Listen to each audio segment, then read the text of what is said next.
Amreli LCB પોલીસે ધારી police સ્ટેશનમાં નોંધાયેલ ઘરફોડ ચોરીનો ભેદ ઉકેલ્યો છે.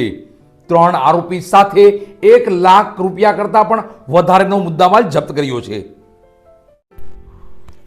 અમરેલી એલસીબી ટીમે ધારી પોલીસ સ્ટેશનનો ઘરફોડ ચોરીનો અનડિટેક ગુનો ડિટેક્ટ કરીને 3 આરોપીઓને ઝડપી પાડ્યા છે. Bhavnagar range IGP Shri R V. Ansari સાહેબ અને અમરેલી એસપી શ્રી સંજય ખરાત સાહેબની સૂચનાથી LCB PI Shri C P Vaghela સાહેબની ટીમે બાતમી અને ટેકનિકલ આધારે 3 ઈસમોને રોકડ, સોનાના દાગીના અને મોટરસાયકલ સાથે પકડી પાડ્યા છે. પકડાયેલા આરોપીની વાત કરીએ તો કનકતન સોલંકી રહે મોટા આગરિયા, અજય વાઘેલા અને જયરાજ વાઘેલા બંને રહે માલશીકા તાલુકો ધારી. પૂછપરછમાં આરોપીઓએ તારીખ 16/7/2026ની રાત્રિએ ધારી લાઇનપરાના એક મકાનમાંથી સોનાનો ચેઇન, બુટ્ટી અને રોકડની ચોરી કર્યાની કબૂલાત આપી છે.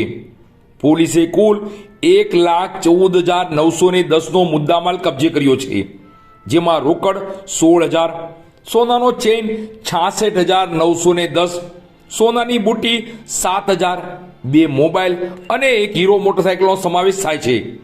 આ કામગીરીમાં PSI MD Gohil, JD Vaghela સહિત સમગ્ર એલસીબીની ટીમ જોડાઈ હતી. અપરાધીઓ સામે અમરેલી પોલીસની કડક કાર્યવાહી યથાવત.